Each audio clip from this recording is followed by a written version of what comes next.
할렐루야. 옆에 계신 분에게 이렇게 인사드리겠습니다. 살아 계십니까? 네, 코로나가 벌써 1년여 다 돼가는데 사실은 조금 남의 이야기처럼 남의 이야기가 아니라 남의 이야기처럼 이렇게 받아들였고, 또 우리랑 조금 멀고 또 하동은 청정 지역이라고 이렇게 생각해 왔는데 한 5일 만에 이렇게 확 퍼지는 거 보면서 더 이상 남의 이야기도 아니고 또 그런 시간들도 아니며, 또 특별히 우리에게 하나님 은혜를 주셔야 될 시기이고 또 그런 지역이라는 것을 우리가 기도하게 만들어 가시는 것 같습니다. 그래서 우리 한 사람 한 사람 위해서도 우리가 기도해야 되고, 교회의 안전을 위해서도 기도해야 되지만, 특별히 우리가 몸담고 살아가는 이 지역을 위해서 우리가 늘 기도하는 우리 하동의 지킴이가 되시고 또 진교의 지킴이가 되시기를 소망합니다.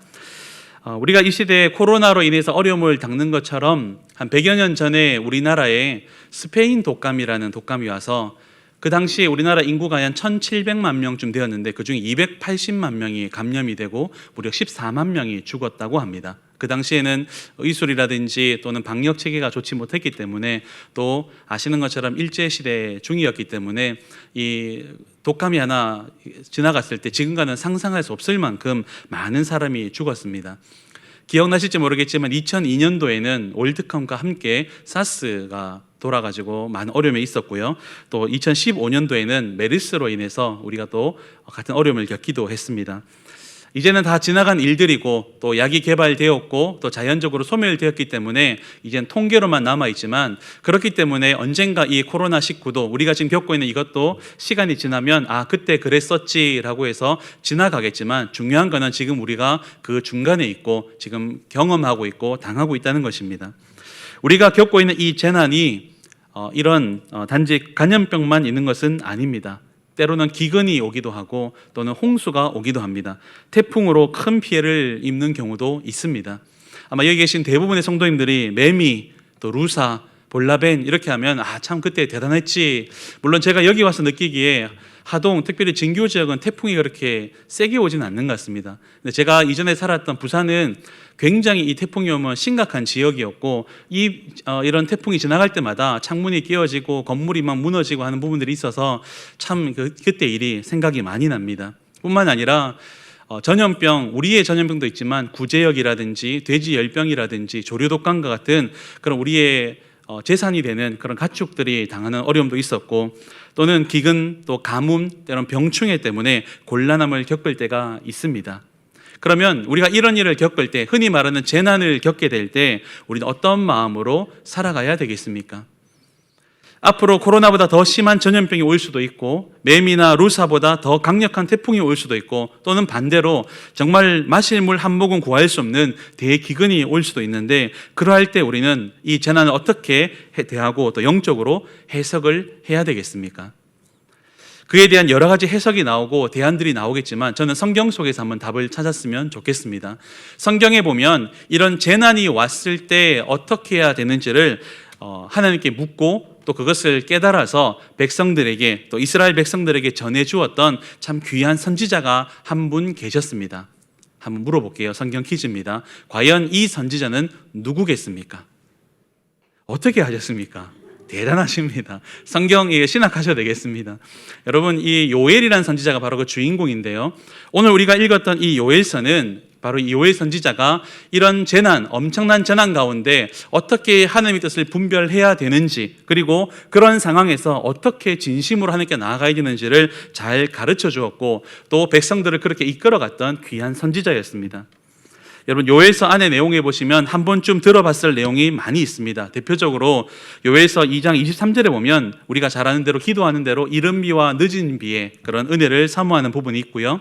3장 9절에 보면 보습을 쳐서 칼을 만들고 낫을 쳐서 창을 만들어 마지막 전쟁을 준비하라라는 명령을 담고 있습니다. 뿐만 아니라 3장 13절에 보면 요한계시록에 인용되었던 비유인데, 포도즙 틀이 가득 차서 넘치듯이 이 땅에 죄악이 가득 찼다는 것을 보여주는 비유도 담겨져 있는 책이 바로 요엘서라는 책입니다. 다 한 번쯤 읽어보셨죠? 대답을 잘 못하십니까?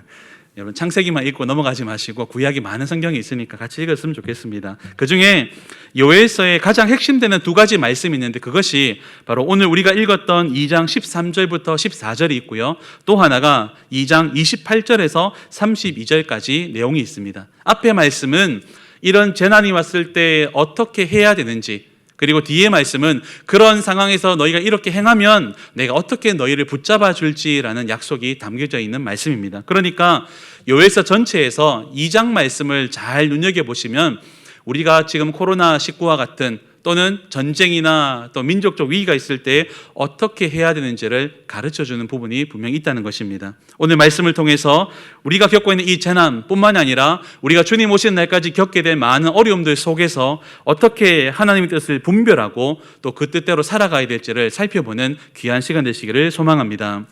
먼저는 구약의 선지서들을 쓰여진 배경을 좀 알면 좋습니다. 요엘을 비롯해서 대부분의 선지서들은 북쪽 이스라엘이나 남쪽 유다의 이런 위기의 상황 또는 마지막 나라가 망하기 직전에 그런 선지자들이 왜 망하는지 어떻게 해야 되는지를 적고 있는 내용이 대부분입니다. 전쟁, 기근, 재난 이런 것이 없을 때는 하나님 말씀을 새롭게 선포되지 않더라도 알고 있는 말씀만 가지고도 참 잘 살 수 있습니다. 그런데 이런 위기가 오면 어려움이 딱 닥치게 되면 순간적으로 당황하게 되고요. 마음이 급해지고 또는 너무 급박해진 상황이 돌아가면 자신의 본분이 무엇인지, 내가 본질적으로 어떤 존재인지 그것을 다 잊어버립니다. 그리고는 사사기 말씀처럼, 사사기의 핵심 말씀이 뭡니까? 그때 이스라엘의 왕이 없으므로 사람들이 어떻게 합니까? 자기 소견에 옳은 대로, 요즘 말로 하면 자기 원하는 대로, 뜻하는 대로, 자기가 하고 싶은 대로, 그냥 본능대로, 남들 사는 대로 살아가기가 쉽다는 것입니다. 여러분, 코로나가 오기 전에는 다 믿음이 좋았습니다. 다 살기 좋았고요, 다 행복해 보였습니다. 그런데 이런 위기가 딱 한번 지나가니까 아마 어르신들은 6.25 전쟁을 겪으면서 또 일제시대를 겪으면서 또 우리 많은 분들이 IMF를 겪으면서 위기가 딱 왔을 때 진짜 믿음과 그렇지 않은 부분들 또는 정말 하나님께서 원하시는 삶을 살아가던 사람들과 그렇지 못한 삶을 살아가서 하나님께 정말 부끄러운 모습을 살아가는 모습들로 딱 구분이 되는 모습을 보여줍니다. 그래서 하나님은 이런 위기의 때가 되면 선지자들을 통하여서 하나님의 뜻을 분명히 알려주십니다. 그러므로 여러분 대부분의 선지서를 읽을 때는 지금 우리가 겪고 있는 전염병 상황이거나 또는 어르신들이 겪는 6.25 전쟁 또는 일제강점기와 같은 민족적 위기 상황에서 쓰여진 책이겠구나라고 이해하시면 읽기가 쉬워집니다. 또 반대로 이런 어려움이 있거나 또 재난이 있을 때 다른 성경도 물론 다 좋은 말씀이지만 선지서를 한번 쭉 읽어보시면서 혹시 나는 무엇을 해야 될지 또 우리 교회는 어떻게 해야 될지를 한번 답을 찾아가시는 것이 지혜로운 성도의 모습입니다. 여러분, 그러면 요엘은 어떤 사람이었고 어떤 상황이었을까요? 요엘은 남쪽 유다의 선지자였습니다. 요엘이 있었던 시대의 왕은 남쪽 유다의 8번째 왕이었던 요아스라는 왕이었습니다. 한번 이런 퀴즈를 한번 내보겠습니다. 요아스가 왕이 되었을 때 나이가 몇 살쯤 되었을까요? 네, 그렇죠. 7살이라고 말씀하신 거죠. 네, 무려 7살 때 한참 어릴 때 왕이 되었습니다. 그러니까 왕으로 세웠긴 세웠지만 여러분 왕의 역할을 감당할 수 있었겠습니까? 뭘 알아야 하지 않겠습니까? 그래서 하나님이 이 요아스 왕 옆에 누구를 딱 붙이냐면 여호야다라는 제사장을 딱 붙입니다. 이 제사장은 참 바르고 또 하나님의 말씀에 이렇게 사모함을 가지고 살았고 남다르게 하나님께 쓰임받았던 제사장이었고요. 그의 아들도 선지자로서 자신의 사명을 감당하고 있었습니다. 그래서 여호야다 제사장이 딱 가르쳐주고 도와주니까 비록 나이가 어렸지만 그 당시에 성전도 새로 보수하고 중건하고 또 종교 개혁을 일으키면서 나라를 잘 이끌어 갔습니다. 너무 참 잘했는데 문제는 옆에서 도와주던 여호야다 제사장이 어느 날 죽게 됩니다.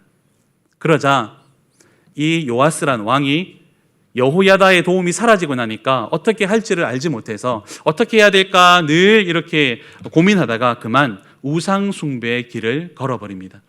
그리고는 어디까지 가냐면 아까 얘기했던 그 제사장의 아들 스가랴를 죽여버리는 사건까지 발생하게 됩니다. 하나님의 사람들을 다 내쳐버립니다. 그리고는 사람들의 음성에 귀를 기울이면서 나라를 사람의 방법으로 이끌어갑니다. 이게 일반적인 나라라면 그럴 수 있겠다 싶지만 문제는 이스라엘이고 특별히 남쪽 유다였기 때문에 하나님이 다스린 나라가 사람의 방법으로 이끌어 나가고 특별히 왕이 바로 서 있지 못하니까 유다 왕국은 정말 큰 위기 상황 가운데 빠진 것입니다. 그런데 이런 상황에서 이것만 해도 참 어려운데 요에서 1장 4절에 보면 1장 4절의 말씀처럼 메뚜기 떼가 한번 싹 휩쓸고 가서 한 해의 농산물을 다 먹어치워 버렸습니다.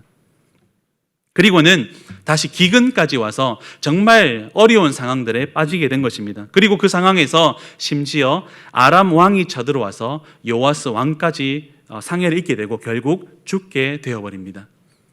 이해하기 쉽게 이렇게 표현해 보겠습니다. 지금 우리가 겪고 있는 이 코로나 상황인데 이제 곧 겨울이 되었는데 이제껏 한 번도 경험해 보지 못한 최강 한파가 몰아닥친 겁니다. 그리고 한참 추운 1월, 2월 달에 전쟁까지 터져버린 것입니다. 이런 상황이 정말 답이 없는 상황입니다. 이런 재난이 여러분 어디에 있겠습니까? 그런데 지금 요엘이 그리고 요아스 왕이 그런 일을 겪고 있습니다. 그 순간에 전부 다 자기 본능대로 살아남고자 막 자기 생각대로 살아갈 때 선지자 요엘이 일어나서 하나님의 뜻을 전하고 있는데 그 핵심 말씀이 바로 오늘 우리가 읽었던 말씀 2장 13절 14절 말씀입니다. 여러분 13절 14절 말씀을 같이 한번 읽어보도록 하겠습니다. 시작. 너희는 옷을 찢지 말고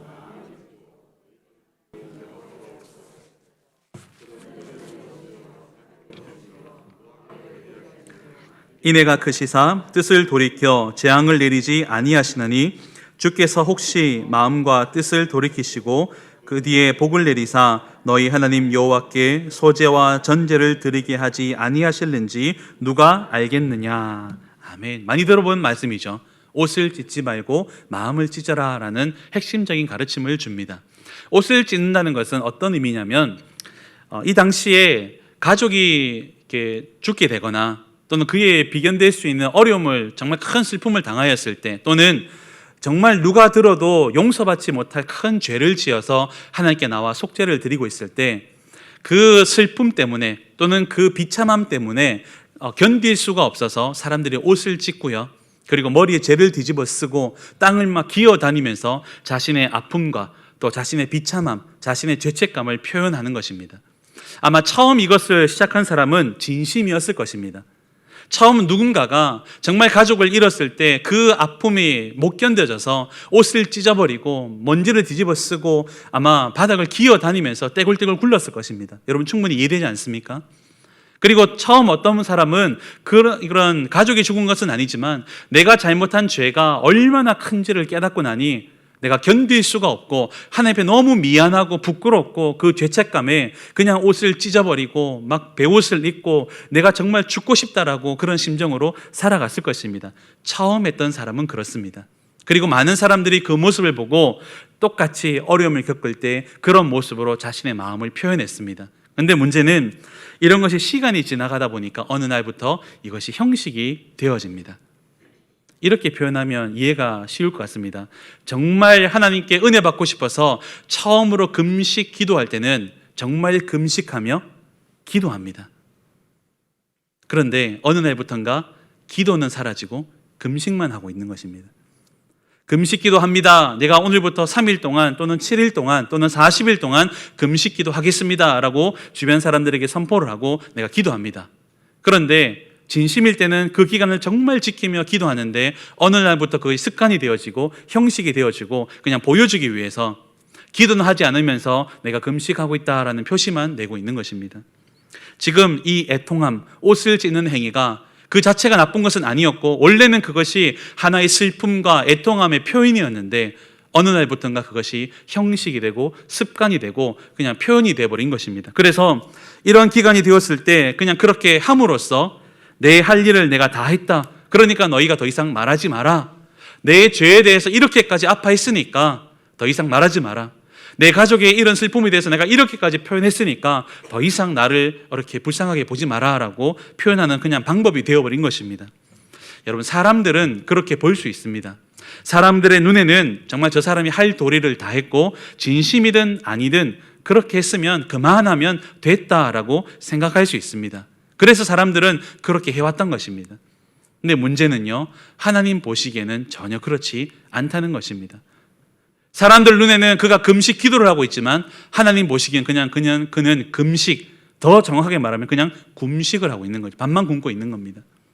하나님 보시기엔, 사람들 보기에는 그가 옷을 찢으면서 정말 아파하는 것 같지만 하나님 보시기에는요, 그냥 형식만 내고 있고 표시만 내고 있는 거지 저 사람은 전혀 마음이 담기지 않는 그런 시간들을 보내고 있다라는 것을 말씀하시는 겁니다.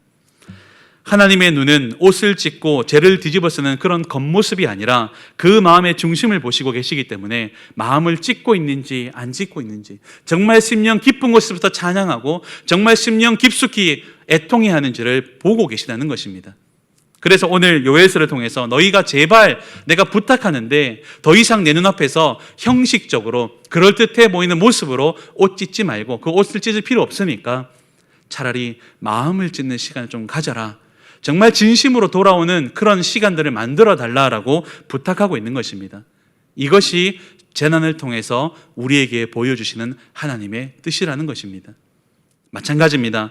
여러분, 재난과 위기가 왔을 때 이 모든 것을 어디에서 원인을 찾냐면 가장 처음으로 나의 죄악 때문에, 내가 하나님의 부족한 모습 때문에, 또 하나님이 나와 다시 관계를 회복하시기 원해서 이런 시간이 필요하다는 것을 여러분 발견하시기를 바랍니다. 그래서 옷을 찢는 형식이 아니라 마음을 찢는 진심의 회개를 가지고 나오는 것이 바로 하나님의 뜻이라는 것을 여러분 꼭 기억하시기를 간절히 소망합니다. 사랑하는 성도 여러분, 지금 교회적으로 무슨 운동을 하고 있습니까? 회개하고 회복하자고 운동을 하고 있습니다. 한 12주 정도 지났습니다. 여러분, 어떤 마음으로 동참하고 계십니까? 그냥 오늘 저녁이 우리 목장 차례니까 와서 기도하고, 성경 읽으면 좋다니까 성경 읽고, 금요일에 와서 기도 좀 하자니까 그냥 오고 있지는 않습니까? 물론 대부분이 잘 참여하고 계시고 진심을 하고 계신 줄 압니다. 그것도 잘하는 것이지만 조금 더 냉철하게 우리의 모습을 점검했으면 좋겠습니다. 하라고 해서 하고, 내가 중직자니까 하고, 옆에서 보는 사람이 있으니까 하고, 해서 손해볼 것이 없으니까 하고 있지는 않는지 우리 모습을 한번 철저하게 점검해 봤으면 좋겠습니다. 그런 마음으로 하고 있다면 하나님은 동일하게 오늘 우리에게 말씀하고 있습니다. 한번 따라해 보시겠습니까? 옷을 찢지 말고 마음을 찢어라. 우리가 진심이 아니게 회개 기도하고요, 진심이 아니게 회복 운동을 하고 있다면 하나님이 우리에게 똑같이 말씀하실 것입니다. 얘들아, 사랑하는 얘들아, 제발 부탁하는데 더 이상 억지 눈물 흘리지 말고, 가짜로 나한테 나오지 말고 1분 1초라도 좋으니까 진심으로 좀 기도해달라. 정말 한 번이라도 좋으니까 진심으로 예배 드려달라. 정말 단 한 번의 찬양이라도 좋으니까 진심을 담아서 찬양해주면 안 되겠느냐. 그것이 바로 옷을 찢지 말고 마음을 찢어달라는 하나님의 뜻인 것입니다. 한 번의 기도, 한 번의 예배, 한 줄의 성경 말씀을 읽어도 마음을 다하고 뜻을 다하고 목숨을 다해서 하시기를 소망합니다. 하나님은 그런 마음으로 드리는 기도와 예배와 그리고 읽는 말씀 그 한 절에 은혜를 부어주시고 갈 길을 보여주시며 하나님의 귀한 뜻을 가르쳐 주실 줄 믿습니다. 할렐루야. 이것이 우리에게 주신 하나님의 뜻이고, 어쩌면 지금 우리가 겪고 있는 이 어려움들이 하나님께서 이 기간들을 통하여서 회복하기 원하는 하나님의 뜻인 줄 믿습니다. 나아가서요, 이런 시간들을 통해서 우리가 진심으로 돌아왔을 때 아무런 희망이 없는 상황에서도 놀라운 회복의 역사를 보여주시면서 다시는 그 자리로 돌아가지 않고, 다시는 나를 저버리지 않고, 다시는 옷만 찢는 것이 아니라 마음을 찢는 상태로 돌아갈 수 있도록 하는 특별한 은혜를 부어주시겠다라고 약속하는 말씀이 한 구절 더 나옵니다. 그것이 바로 우리가 읽지 않았지만 28절부터 32절까지 말씀입니다. 여러분, 성경 가지신 분들은 요엘서 2장 28절부터 32절까지 말씀을 한번 읽어봤으면 좋겠습니다. 같이 읽겠습니다. 시작. 그 후에 내가 내 영을 만민에게 부어주리니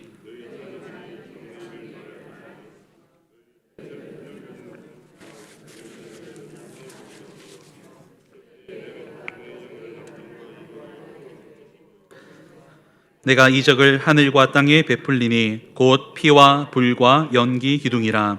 여호와의 크고 두려운 날이 이르기 전에 해가 어두워지고 달이 핏빛같이 변하려니와 누구든지 여호와의 이름을 부르는 자는 구원을 얻으리니 이는 나 여호와의 말대로 시온산과 예루살렘에서 피할 자가 있을 것이며 남은 자 중에 받을 자가 있을 것임이니라. 아멘. 여러분, 귀한 말씀 아닙니까? 그런데 이 말씀 어디서 본 것 같지 않습니까? 어디서 봤죠? 예, 거기서 봤죠. 한번 펜을 가지신 분들 한번 옆에 메모해 주십시오. 사도행전 2장 17절입니다. 여러분, 사도행전 2장 17절은 마가 다락방에서 기도하는 120명에게 성령의 특별한 강림 사건이 있었고요. 그리고 그 상황을 보고 있는 많은 사람들에게 베드로가 설교했던 내용의 시작 부분입니다. 그런데 이 내용과 이 내용이 똑같은 말씀, 즉 베드로가 지금 이 요엘서 2장 28절의 이후에 있는 이 말씀을 그대로 인용해서 거기서 하나님의 말씀을 전하고 있는 것입니다. 그런데 중요한 한 가지 차이점이 있습니다. 요엘서에서는 28절에 시작할 때 첫 단어가 뭐라 되어 있습니까? 그 후에라고 되어 있습니다. 그런데 여러분 성경을 나중에 찾아보시면 사도행전 2장에 보면요, 말세라고 하고 나머지는 다 똑같습니다. 요엘서는 그 후에 이런 일이 있어서 내가 그들의 권능을 입혀줄 것이다 라고 약속하셨고요. 베드로가 설교했던 사도행전에 보면 말세에 이런 일이 있을 것이다 라고 똑같이 말씀합니다. 한 말씀은 그 후에라고 되어 있고 또 하나의 말씀은 말세라고 했습니다. 여러분, 베드로가 조금 성경 암송이 약해서 그런 거죠. 이왕 인용을 하려면 1.1획도 틀림없이 다 해야 되는데 그만 실수로 첫 단어부터 실수해서 나머지는 잘했는데 성경 암송을 따진다면 98점짜리 첫 세 글자를 틀렸으니까 그런 거 아니겠습니까? 그렇게 볼 수도 있겠지만 여러분, 이 단어 사실 변화된 단어, 앞쪽에는 그 후에 뒤쪽에는 말세라고 바뀐 것에는 엄청난 비밀이 하나 담겨져 있습니다. 이것은 호세아가 또 베드로 후서에서 바뀐 거라 똑같습니다. 그 중간에 한 분 때문에 그 후에가 말세로 바뀐 것입니다. 여러 번 제가 말씀드렸는데 한 번 더 설명을 드립니다. 이것이 바로 구속사라는 부분인데요, 요엘은 구약의 선지자입니다. 여러분, 구약 성경은 어떤 예수님을 예고하고 있습니까? 오실 예수님을 예고합니다. 그리고 오실 그 메시아께서 어떻게 말씀하실지, 어떻게 행하실지, 그리고 어떻게 하실지를 다 예고해 놓은 책입니다.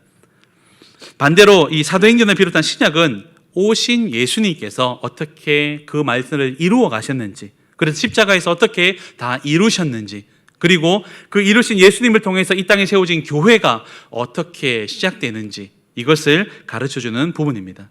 즉, 이 사도행전에 포함된 신약과 요엘서가 있는 구약은 예수님을 중심으로 서로 준비되고 실현된 것으로 볼 수 있다는 것입니다. 그러니까 마찬가지로 요엘서는 그 후에라고 했던 바로 그 시점, 언젠지는 모르겠지만 언젠가 이 일이 이루어질 바로 그때가 베드로가 말했던 말세, 즉 지금이다라고 선포하기 시작하는 것입니다. 예고편에서 본편으로 바뀌었습니다. 예수님 덕분에 언젠가가 아니라 그날이 된 것입니다.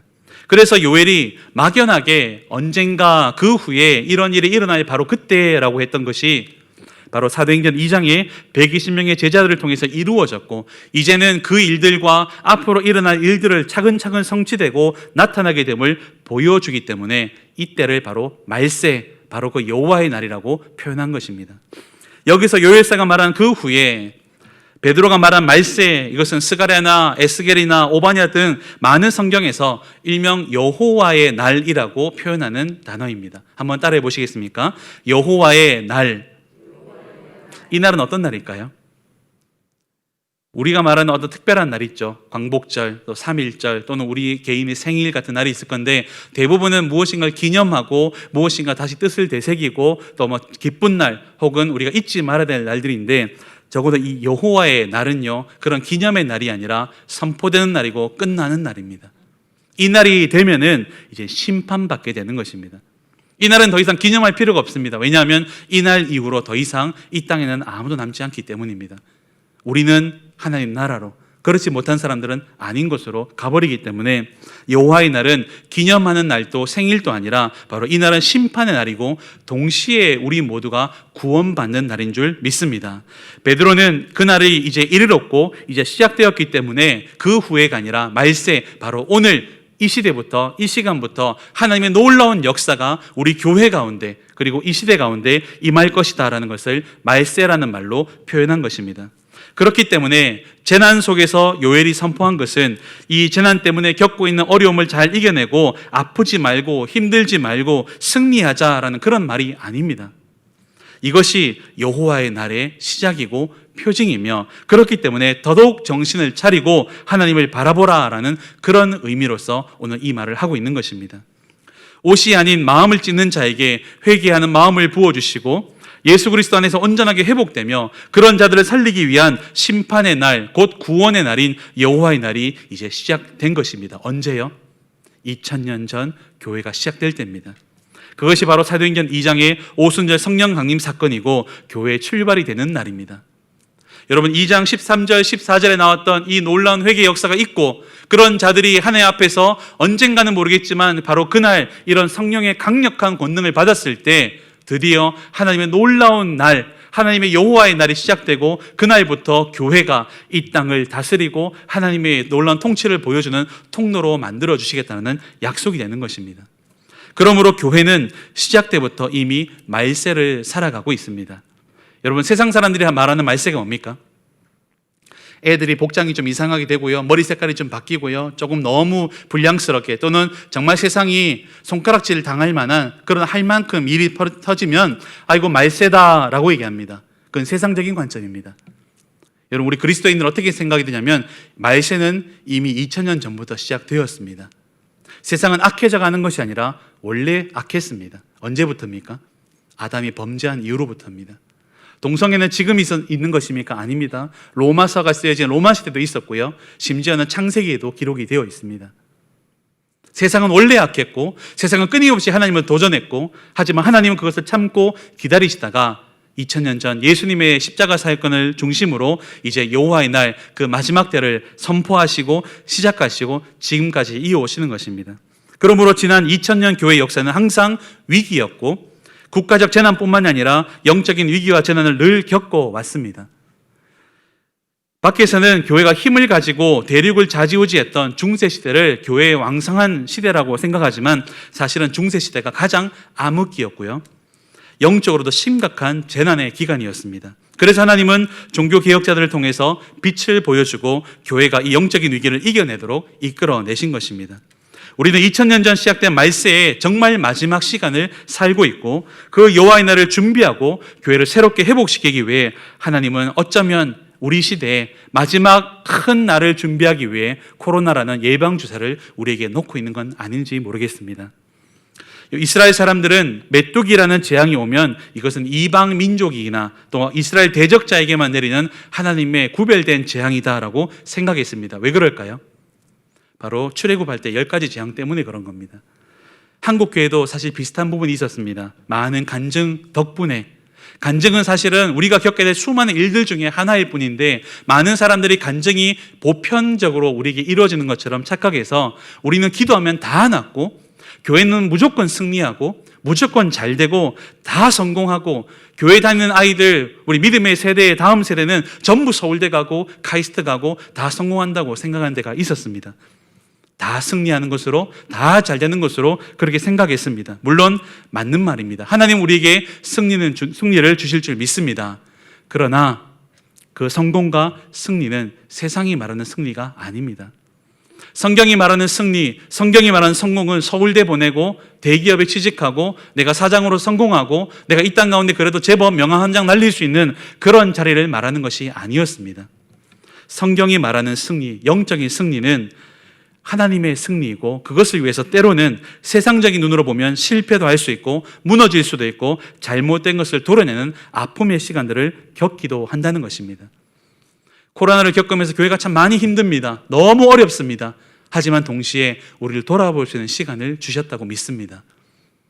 코로나를 겪으면서 교회 안에 정말 잘못된 것들, 문제 있는 것들, 정말 우리가 고쳐야 될 것들을 하나님이 다 드러내고 있는 중입니다. 그리고 마지막 시기에 정말 거룩한 신부로 살아남기 위해서 하나님이 지금 우리를 씻어내고 있고 고쳐내고 있는 것입니다.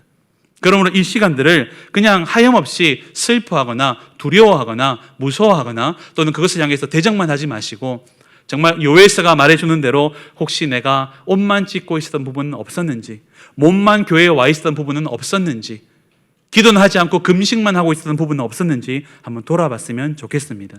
그리고 진심으로 돌아갈 때 하나님은 사도행전 2장의 놀라운 성령님의 강림 사건을 오늘 우리에게 동일하게 이루어 줄 줄 믿습니다. 그 시간들을 통해서 결국 마음에 찢는 자들을 다시 회복해 하시고 진정한 승리의 길로 걸어갈 수 있도록 우리를 도우실 줄 믿습니다. 사랑하는 성도 여러분, 오순절 성령 강림 사건은 요엘이 말했던 바로 그 후이고 말세이고 여호와의 날이 되었을 때 일어나게 될 엄청난 변화와 위기를 이겨나가게 하기 위한 하나님의 은혜입니다. 그래서 사람의 힘으로 감당할 수 없는 말세의 큰 일들을 성령 하나님의 지혜와 능력으로 감당하도록 부어주시는 사건입니다. 그렇기 때문에 지금의 회복운동은 말세를 살아가고 있고 살아가게 될 우리들에게 어떤 재난 앞에서도 굳건히 이겨내고 끝까지 하나님만 붙잡고 하나님 나라 위해서 귀하게 쓰임받을 수 있도록 준비하고 연단하는 기간이라는 것을 여러분 꼭 깨달으시기를 바랍니다. 그렇기 때문에 이 기간 동안, 운동하는 시간 동안 그냥 보내지 마시고 정말 마음을 찢는 심정으로, 정말 이번에 나를 살리겠다, 정말 교회를 위해서 내가 누구보다 열심히 기도하겠다는 마음으로 함께 마음을 모아서 함께 준비해서 지금보다 더 큰 위기, 더 큰 재난, 더 큰 전염병과 그 이상의 위협 앞에서도 하나님의 사람으로 온전히 서고 승리하도록 준비하시는 우리 모두가 될 수 있기를 예수님 이름으로 간절히 소망하고 기도합니다. 말씀을 정리하며 함께 기도하겠습니다. 요엘은 당시의 형식적인 습관적인 예배를 지적하며 옷이 아닌 마음을 찢으라 라고 말합니다. 하나님은 우리에게 동일하게 말합니다. 나도 모르게 나는 이것이 거룩의 모습이라 생각했고 나는 잘하고 있다고 생각했던 바로 그 순간에 그건 너의 형식이었고 너의 습관이었고 너의 옷이었다라는 것을 가르쳐주는 부분이 있다면 그것을 찢어내버리십시오. 그리고 하나님, 내가 이제는 마음을 찢겠습니다.